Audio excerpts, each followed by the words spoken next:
j'espère que vous allez bien.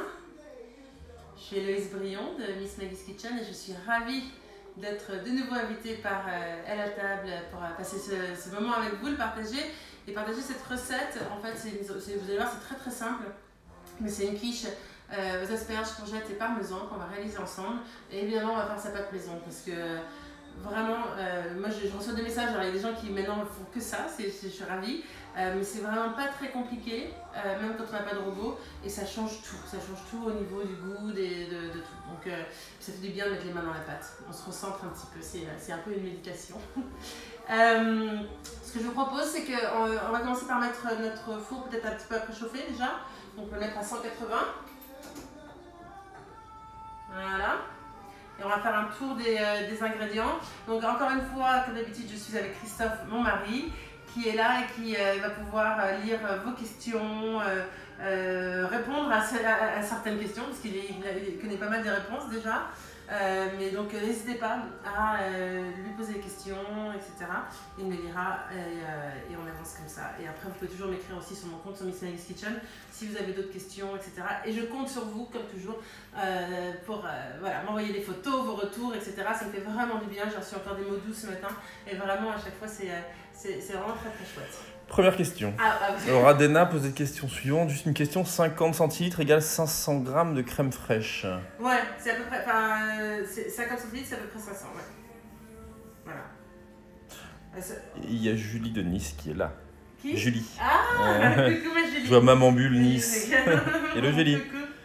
Alors, on va commencer par faire la pâte, d'accord? Et donc pour ça, moi j'ai pris, alors je vais vous dire, pardon, je vais oublier du coup dans tout ça les ingrédients. Donc j'ai 300 g de farine, d'accord? J'ai un petit peu de basilic frais et de thym frais. J'ai un citron bio, mais ce sera pour le zeste. Alors ensuite, j'ai dit vous avez le choix. Soit vous le faites avec de la crème fraîche, soit aujourd'hui moi je vais le faire avec un mélange de ricotta et de crème liquide. Donc du coup là j'ai 250 g de ricotta et j'ai 20 centilitres de crème liquide. J'ai aussi donc des œufs, 4 œufs, j'ai du sel et du poivre, j'ai 125 g de beurre, j'ai dit alors un oignon jaune et les miens sont vraiment petits donc du coup j'en ai pris 2, j'ai des asperges vertes fines et 2 petites courgettes et ensuite j'ai aussi du parmesan râpé, donc c'est à peu près 100-120 g qu'il faut avoir. Et là j'ai rajouté, parce que j'en ai toujours un petit peu, là, ce mélange de graines de fenouil et de cumin qu'on peut ajouter soit à la pâte, soit au mélange, vous allez voir. Bon, on va déjà commencer par faire la pâte, ok? Donc pour ça, on va mélanger la farine, ok? À la farine, on va mettre un petit peu de sel, une pincée, voilà. On va mettre tout le beurre, que j'ai déjà coupé en morceaux. Voilà. On va mettre du thym. Moi, c'est pour ça que j'aime bien faire aussi mes propres pâtes. C'est que je trouve qu'on peut y ajouter plein de choses. Et ça, c'est vraiment chouette. Et vous pouvez le faire vraiment selon vos envies, selon ce que vous avez aussi. C'est mieux d'utiliser, je trouve, des herbes fraîches, mais essayez avec des herbes sèches si vous n'en avez pas en ce moment. Après, vous adaptez selon ce que vous avez en ce moment chez vous, ce que vous trouvez ou selon vos goûts, évidemment. Hein. À chaque fois, je réinsiste, mais je pousse vraiment pour que vous utilisez votre créativité, vos envies. Faites-vous plaisir. Finalement, voilà, moi je vous suggère des choses, mais après, c'est vous allez vous retrouver à table avec vos familles, vos amis, et vous devez avant tout vous faire plaisir. Hein.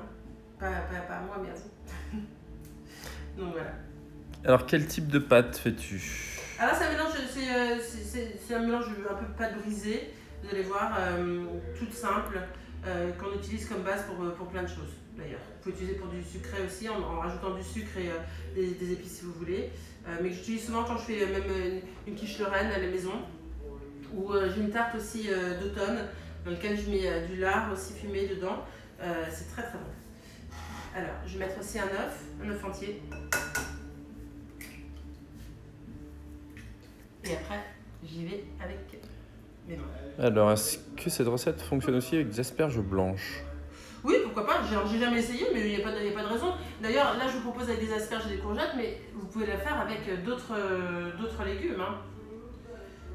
Faites vraiment avec ce que vous avez, ce que vous trouvez, mais tout à fait. Moi j'aime bien, en fait, là on va mettre beaucoup de parmesan dans le mélange qu'on va faire avec la ricotta, etc. Et je trouve que ça apporte un moelleux et c'est gourmand. Et, enfin, moi je sais que là, déjà, Gabin m'a demandé ce que je préparais comme live aujourd'hui. Et comme je lui ai fait cette quiche il n'y a pas si longtemps, il était ravi, il a déjà hâte d'être déjeuné. Hop. On fait notre pâte. Alors, je vais ajouter un petit peu d'eau pour tout lier le tout. Faites petit à petit ça. Hein. Faire de l'eau, peut faire du lait aussi, vraiment comme vous voulez. Le truc c'est que là mon beurre, ça fait un petit moment que je l'ai déjà coupé, donc du coup il est tout mou. Donc, je dois le mettre vraiment au frais pour que ça retienne et que la pâte tienne bien. On va la cuire à blanc tout à l'heure, un petit peu. Donc ça veut dire la cuire sans rien au four. Et pendant ce temps-là on préparera les légumes. On va la mettre un petit peu au frais avant pour que le beurre redevienne frais, parce que sinon ça va être tout fondant.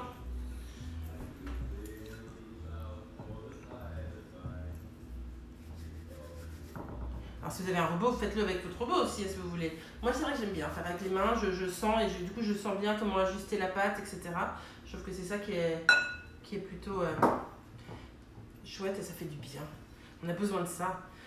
C'est ça, ou quand vous pouvez, si vous avez un jardin, de jardiner, je trouve en ce moment de voir les mains dans la terre. On en a fait pas mal hier et je trouve que ça ressource énormément. Il y a beaucoup d'énergie dans la terre. Genre le terreau qu'on a fait avec le temps qui s'est produit naturellement à force de couper l'herbe et les feuilles du jardin, etc. qui est magnifique là. Ça fait bien de mettre les mains dans tout ça. Alors, est-ce la même pâte que celle que tu avais faite pour la tarte aux oignons? Oui, c'est la même base. C'est la même base. Exactement.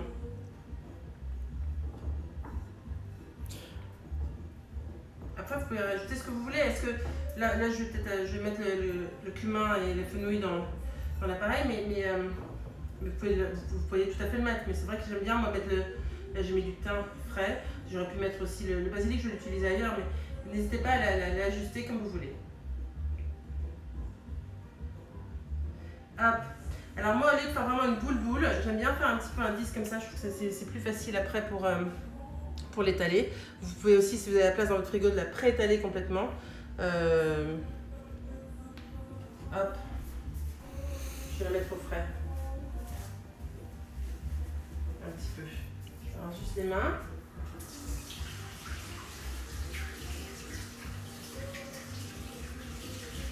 J'espère que vous allez bien, en tout cas, là, il ne fait pas très très beau aujourd'hui, je ne sais pas chez vous comment. Donc je pense qu'on va faire des gâteaux avec les garçons cet après-midi. Ça va être un dimanche cocooning. Hein? Parce que dehors aujourd'hui c'est pas tellement ça, il n'y a pas vraiment de lumière. Hop. Alors, je mets ça au frais. Juste quelques instants. Je vais me le mettre au congélateur d'ailleurs pour que ça ira un peu plus vite. Alors, on met ça de côté.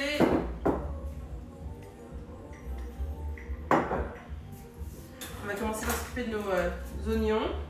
Je fais un petit peu de place. On va faire revenir un petit peu à la poêle.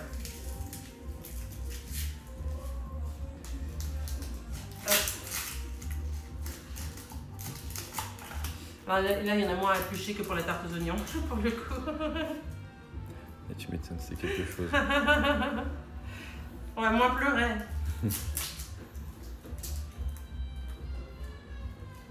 Je suis en train de préparer le programme aussi. Hein. Ça va être à partir du 5. Demain, il n'y aura pas de live, mais à partir de mardi.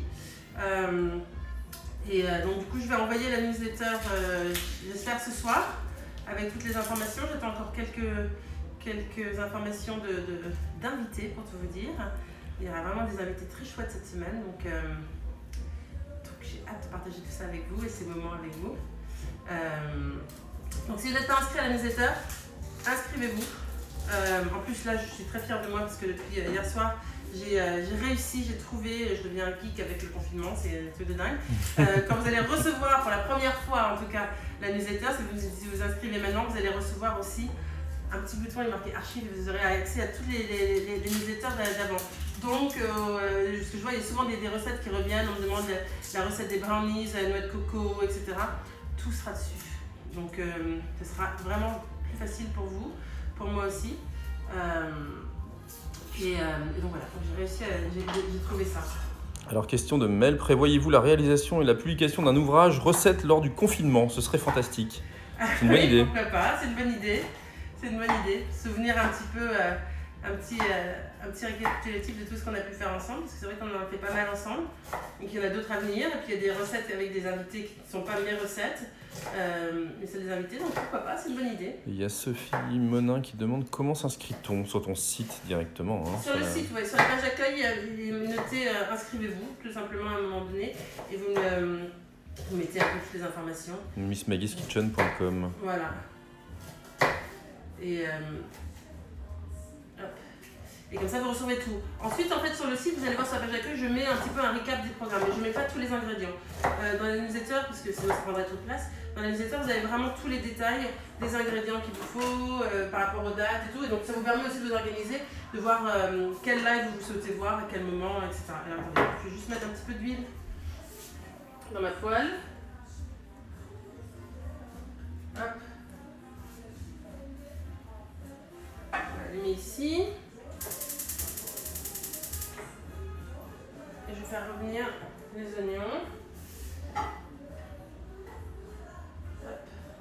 Je vais leur mettre un petit peu de sel pour pas que ça brûle, que ça colore trop vite en tout cas.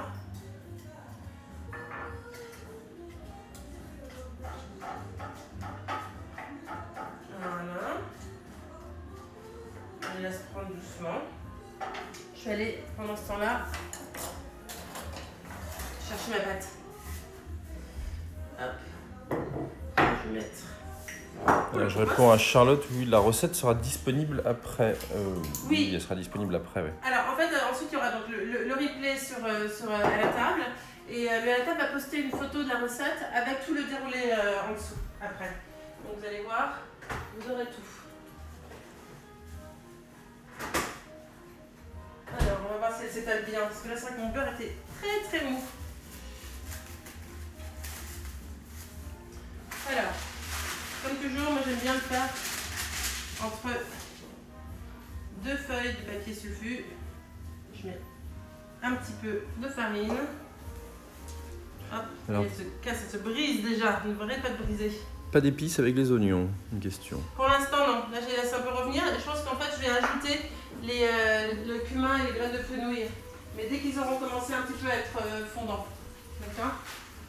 Ça commence à chanter ici. Je passe juste un petit coucou à Tobias que je vois connecté. Ah, coucou Tobias. Oh là là, c'est chouette d'avoir des coucous des copains comme ça. Savoir que vous êtes là. Ordena trouve que ça va trop vite. Bah, dis donc, qu'est-ce qui se passe dimanche matin et il faut s'activer. Ordena, qu'est-ce qui se passe? On a fait notre pâte. On a fait notre pâte, la pâte est là. Et les oignons commencent à cuire doucement. Je suis désolée. Je vais ralentir un petit peu si vous voulez. C'est vrai qu'après on est pris par le temps pour les lives parce que sinon si ça dure trop longtemps, on est coupé. Alors là je commence à étaler la pâte, d'accord?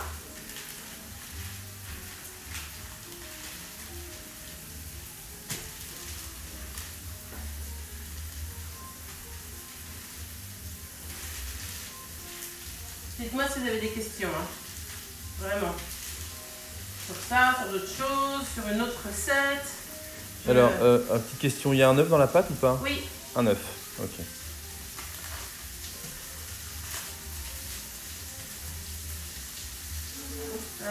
Le parmesan est-il dans la pâte? Non.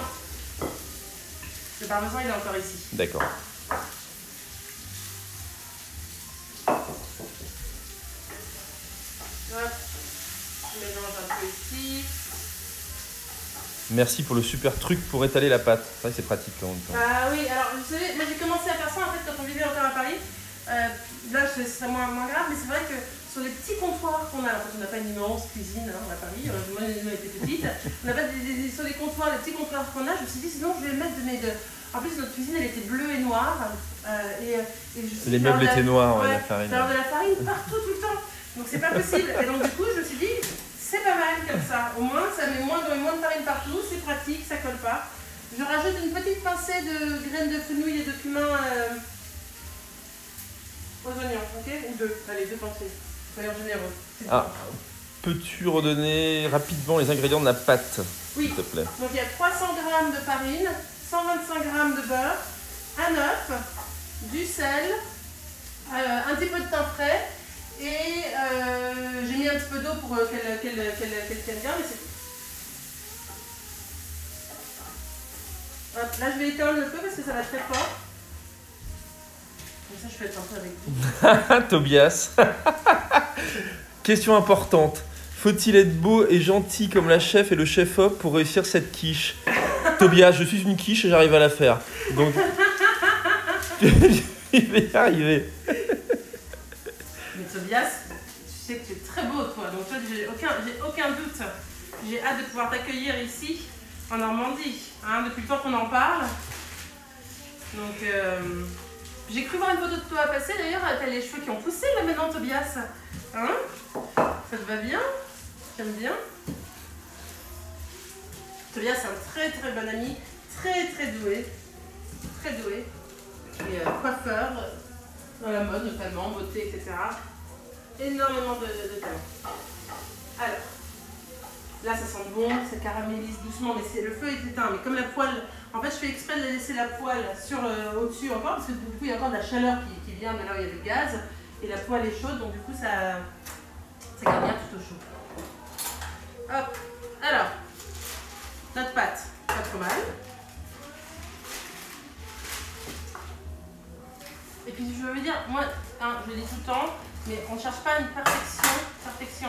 On n'est pas là, on n'est pas dans un truc 5 étoiles ou quoi que ce soit. Enfin, on essaie juste de faire quelque chose qui va être gourmand, qui va être bon, qui va faire plaisir à sa famille. Donc, pas de stress, ok? Vous voyez, c'est pas très compliqué de faire sa pâte, c'est un vrai bonheur. En plus, là, il va m'en rester, donc je vais pouvoir imaginer d'autres choses avec après. Vous pouvez faire des mini tartelettes, vous pouvez garder pour le soir et mettre juste avec, pourquoi pas mettre avec du chèvre, ou s'il vous reste quelques courgettes ou d'autres asperges, ou du poireau. Faites ce poireau chèvre avec la pâte qui vous reste pour faire un petit apéritif. Gardez tout. Alors Nathalie te remercie pour la reco Maison Le Paulmier. Leurs produits sont top. Ah, bah oui. Et alors là, je veux dire, ça c'est une des rencontres qu'on va faire cette semaine à distance, mais on a réussi à convaincre Benoît qui n'est pas très caméra, etc. Il faut le dire, mais c'est des énormes parce qu'en fait il a un tel savoir-faire que du coup, je voulais, au-delà des produits, donc je suis ravie que Nathalie aime les produits. Il aime ça, mais il ne le sait pas encore. Mais, c'est ça. Il va devenir un pro. Mais donc du coup, on va faire un live ensemble cette semaine où il va pouvoir vraiment nous montrer comment il travaille, ce qu'il fait, comment il prépare les choses et tout. Et je suis ravie qu'il ait accepté. Ça a mis un petit peu de temps à le convaincre, etc. Christophe a dû aller le voir. Enfin, bon. mais vraiment, je pense que vous allez adorer ce moment. On ne fera pas de recette ensemble, mais il pourra tout vous montrer justement sur comment il prépare les bons produits. Mais c'est intéressant. Plus envie. Parler des producteurs locaux, c'est très intéressant, c'est très important et c'est intéressant aussi de voir un peu comment ils travaillent. Et puis ça nous fait apprécier encore plus les produits, je trouve. Je vais prendre une fourchette et on pique notre pâte. Hop. Est-ce que Christophe cuisine aussi ou seulement Héloïse cuisine pour toute la famille? C'est Héloïse qui cuisine pour toute la famille en règle générale. Donc, ce que je fais, c'est les trucs basiques de chez Basique. Alors, Basique de chez Basique, en même temps, il va vous faire griller la meilleure côte de bœuf du monde. Hein. Donc, si vous aimez la viande... C'est pas moi, c'est le feu. Oui, il va savoir maîtriser la cuisson pour que ça soit bien grillé, etc. Tout ce qui est quand même comme ça avec le feu, les viandes ou les poissons au feu, c'est Christophe qui maîtrise complètement. Et il me fait une très bonne tarte au thon, d'ailleurs. Je devrais prendre un invité un jour, le filmer. Ah non. Tu me fais déjà chanter, donc ça va. C'est pas mal. Allez, ça on va l'enfourner. Pour le temps de préparer les légumes. Donc je vais vous dire, c'est entre une petite dizaine de minutes même pas. D'accord? C'est comme ça commence. Alors, peut-on commander par internet les produits Le Paulmier vinaigre? Oui, bien sûr. Alors, vous pouvez passer soit via sur Instagram, parce que je ne sais plus le nom de je pense que c'est Le Paulmier, je ne sais plus si c'est .fr ou .com. Je crois que c'est pas maisonlepaulmier.com. Anne-Sophie, es-tu là? Je demande si sa femme est là. Anne-Sophie, help. Es-tu là? Mais oui, tout à fait par internet et ensuite il vous envoie les choses. C'est ce qu'a fait Nathalie. Nathalie a reçu sa commande comme ça. Ah, ça va chercher les produits comme ça vous pourrez. Non, mais je regardais si c'est écrit voir, derrière les bah bouteilles. oui. Alors c'est www.le-paulmier.com. Je vais vous montrer, ce sera plus simple. Voilà, je sais pas si vous le voyez bien. Hop. Bon, ça c'est l'ail des ours par exemple. Alors, moi j'enlève les oignons de ma poêle pendant ce temps-là. Hop. Voilà. Et je vais y ajouter tout simplement, je garde la poêle telle qu'elle. On va rincer nos courgettes. Alors vous pouvez utiliser les courgettes jaunes, vertes. Moi j'en ai 2 petites là qui sont très bien. Je vais prendre ma planche. La chaleur du four, tu l'as mis 180. 180. 180. Hop, ça, on garde pour dehors. Et on va faire. Moi j'aime bien que c'est pas trop épais pour le coup là. De toute façon, vous allez voir après, à la fin, on ne voit pas vraiment nos courgettes, mais elles sont là. Et je trouve que c'est une bonne façon quand même, ça met du moelleux déjà au tout. Et c'est de bonnes vitamines. Donc je garde la peau, elles sont bien nettoyées, évidemment elles sont bio en plus celles-ci. Mais il y a quand même beaucoup de vitamines dans la peau. Donc quand vous pouvez garder la peau des produits, je vous le recommande. Vraiment. Juste que ce soit bien lavé, voilà, pour retirer les pesticides, etc. Quand il y en a. Bon, là, moi j'ai hâte de pouvoir, là maintenant, de pouvoir préparer les choses avec toutes les choses du potager. Ça pousse bien. C'est assez incroyable. J'ai l'impression de donner la vie à tous ces petits bébés. Puis là, comme il y a eu pas mal de chaleur, là maintenant il pleut, machin, ouais, ça pousse. Très très vite là. En ce moment, c'est. Hop. Alors, on va mettre ça à la poêle. Donc il y a encore un petit peu de gras de l'huile qu'on avait mise pour les oignons. Là on les fait juste revenir un tout petit peu. Ça permet aussi de faire un petit peu évaporer l'eau qui est dans les courgettes pour pas que ça mette trop d'eau dans notre quiche. Hop. Je vais mettre un chouïa de sel, mais pas beaucoup, hein. C'est pas très. Voilà. On laisse comme ça. Et on va préparer notre mélange. Non, question, vous ne mettez rien à l'intérieur dans la pâte cuite à blanc? Non, bah alors, comment ça à l'intérieur? Ah non, je mets pas des. Regardez. Non, j'ai pas mis de haricots, de trucs. Ça sert à quoi d'ailleurs de mettre des haricots Ça fait que du coup, normalement, ça fait que ça garde bien sa forme. Ah, mais je veux dire, en fait, c'est pour ça que je la remets au frais, ma pâte, comme ça elle tient bien. Et quand je la mets au chaud, elle va pas fondre tout de suite. Mais je mets jamais de haricots, les billes, cuisson, etc. Non. Simple. Non, on fait simple. On n'a pas besoin d'avoir des tonnes de choses. Après, si vous aimez le faire, faites-le. Hein. Je n'ai rien contre, mais c'est vrai que voilà. Donc moi je vais à ricotta. Si vous avez utilisé crème fraîche, faites crème fraîche. Alors, je fais ricotta, je fais la crème liquide épaisse. Hop. Et on va ajouter les œufs.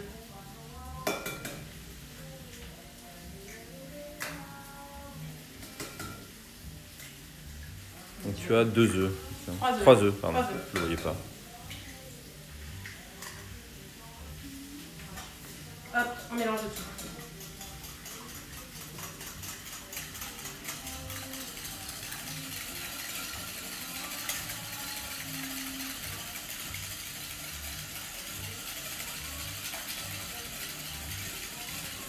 Hop, je baisse un peu le feu pour les petites courgettes là. On ne veut pas les cuire forcément, mais c'est juste voilà, que l'eau s'évapore un petit peu, qu'elle grille, enfin, légèrement. Mais pas, voilà.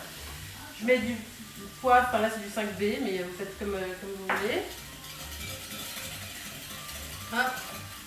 On va mettre le parmesan, le voici le parmesan râpé.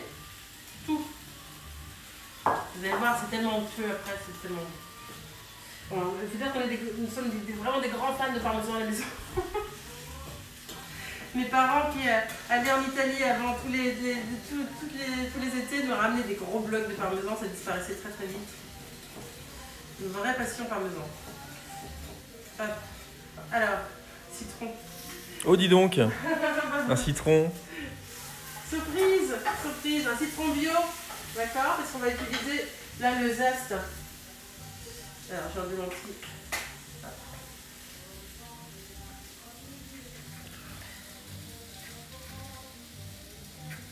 Alors, moi, j'ai pas ajouté de noix et de tout ça à cette recette. Vous pouvez utiliser, rajouter des pignons si vous voulez aussi. Vous pouvez ajouter des amandes, enfin voilà. Des pistaches, ça peut être très bon aussi. Vous mélangez avec tout ça. N'hésitez pas ensuite à vraiment faire évoluer les recettes. Moi, je sais que les miennes, elles évoluent un petit peu selon mon envie du jour à chaque fois. Donc, c'est ça qui est plutôt chouette et intéressant. C'est de faire évoluer les choses. On va mettre quelques feuilles de basilic dedans. Et pendant que tu fais ça, pourras-tu rappeler les ingrédients pour la pâte? La pâte, on a qui vient d'arriver. Ouais, 300 g de farine, 125 g de beurre. Moi, je veux du beurre doux. Je pense que Christophe préfère que ce soit du beurre demi-sel. Je m'y suis fait, donc du beurre doux, mais je mets une pincée de sel quand même dedans. Un œuf et j'ai mis du thym frais. Voilà, du thym frais et un petit peu d'eau pour lier le tout. Vous pouvez utiliser du lait aussi si vous voulez. Et un peu d'eau que tu rajoutes aussi. Ouais, c'est ça. Ouais, de l'eau, pardon. Merci Sophalis pour le récap. Hop. Voilà, tout ça c'est mélangé. Le parfait. zester est top. Est-ce une microplane? Oui. Technique. Exactement. C'est très pratique. Tu peux l'utiliser pour plein de choses. Tu l'utilises pour des fromages aussi, pour vraiment plein de choses. Là, on peut arrêter l'eau pour l'eau. Je vais faire le feu pour les courgettes.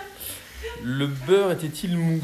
Ben, il était un peu trop mou. C'est mieux quand il est froid. Mais comme je l'avais sorti pour préparer tout avant, il était un petit peu trop mou. Il faudrait qu'il soit un peu froid. C'est pour ça que j'ai remis quand même la pâte au frais. Sinon en fait, elle fondrait complètement. Alors, vous voyez ici, déjà, elle est cuite un petit peu à blanc.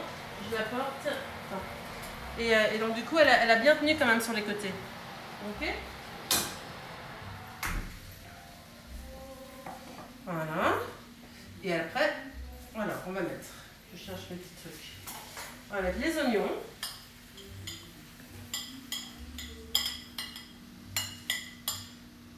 Qu'on étale un peu partout.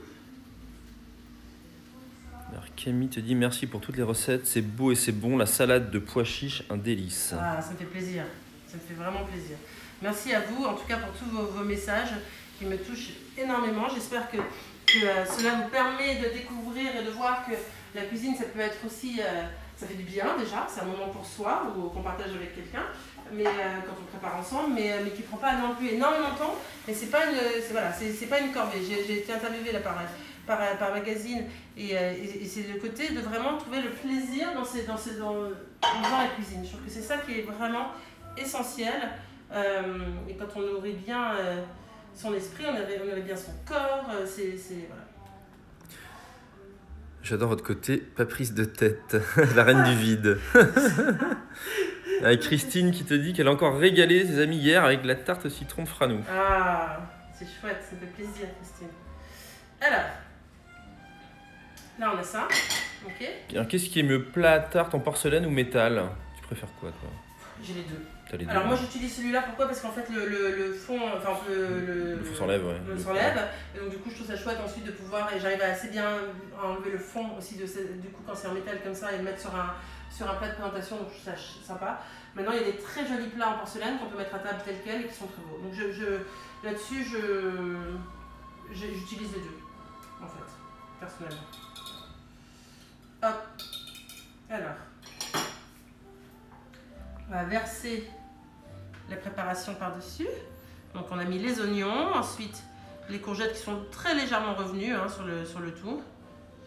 On laisse bien le tout glisser parce que c'est assez épais du coup avec la ricotta déjà c'est assez épais, mais en plus c'est épaisse, mais en plus il y a le parmesan là, le zeste de citron et tout, donc on met tout ça par-dessus. Et c'est pas grave si ça déborde par-dessus, vous allez voir, c'est de toute façon il n'y a que des bonnes choses là-dedans. Hop.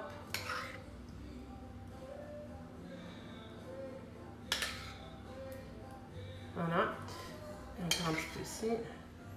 Dans 52e jour de confinement pour nous. Alors merci pour vos idées cuisine qui régalent nos papilles. Merci. Ah, je suis ravie. Merci à vous d'être là à chaque fois. Alors j'essaie de le faire à l'envers, comme ça je le fais pour vous. Et on en parle de la rustique aux pommes, un délice. Elle est pas mal celle-là, moi je l'aime, j'adore. Elle est bien. Puis c'est un truc, en plus, moi c'est une recette que les garçons adorent faire aussi parce qu'ils peuvent vraiment participer. Et alors là vous voyez les asperges, je les mets telles quelles, c'est-à-dire qu'elles vont un peu brunir, elles vont rester un petit peu croquantes aussi d'ailleurs, mais voilà, je leur mets rien du tout. Si vous voulez, vous avez peur qu'elles brûlent et tout, vous pouvez mettre un petit peu d'huile d'olive dessus, mais je trouve que c'est franchement pas vraiment nécessaire. Là, il y a tellement en fait quand même avec la ricotta ou la crème fraîche, ça dépend ce que vous avez utilisé, mais de gras en dessous que du coup elle va être un peu englobée dans le tout. Alors attendez, mesdames, je vous pousse un petit peu là. Chacun trouve sa place. Voilà. Et après, on peut s'amuser à faire un truc. C'est un front row de défilé que tu nous as fait là. Voilà, pas de Fashion Week. Il n'y a pas de Fashion Week, donc c'est le... Je fais la Fashion Week de la cuisine. Donc voilà, et ça on va réenfourner maintenant. Et on va enfourner 25-30 minutes. Encore une fois, ça dépend du four que vous avez. Donc vérifiez. Normalement, le tout doit être quand même un petit peu cuit, ça va dorer légèrement par-dessus, d'accord? Hop. Et je vous enverrai une photo après, évidemment, pour vous montrer. Mais vous laissez tout ça mijoter comme ça va gonfler un petit peu. Et quand vous allez le sortir et qu'elle va refroidir, ça va un peu abaisser. Mais ça va être très très léger, vous allez voir. Alors, autre question de Morgane qui demande « Bonjour les amis, est-ce que cela marche avec des asperges blanches ?» Aussi. Je pense qu'il faut essayer. Moi, j'ai jamais fait avec des asperges blanches.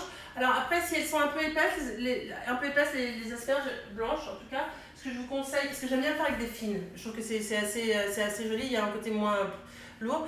Mais les asperges blanches, souvent, elles sont un peu plus épaisses. Donc, ce que je vous conseille, c'est peut-être de les couper en deux sur la longueur et de mettre du coup que la moitié des asperges, mais en mettant la partie coupée vers le bas. Enfin, d'accord.